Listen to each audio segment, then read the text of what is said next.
யாவருக்கும் இயேசு கிறிஸ்துவின் அன்பின் வாழ்த்துக்கள். கர்த்தர் நல்லவர், அவர் கிருபை என்றும் உள்ளது. எனக்கு அருமையான தேவஜனமே, ஒன்று சிந்தியுங்கள். ஏன் இன்றைக்கு வீட்டுக்குள்ள பிரச்சனைகளும் போராட்டங்களும் வருகிறது? என்றைக்காவது ஆராய்ந்து பார்த்துருக்கோமா? ஒன்று நினைத்து பாருங்களேன், சிந்தித்து பாருங்களேன்.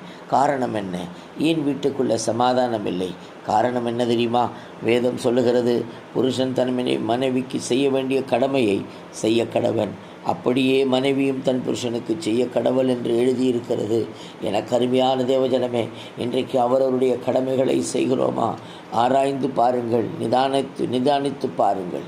என்னுடைய கடமையை சரியாய் செய்கிறானா என்பதை நாமே திரும்பி பார்ப்போமானால் நிச்சயமாக கர்த்தர் நம்மை ஆசீர்வதிக்க வல்லமையுள்ளவராயிருக்கிறார்.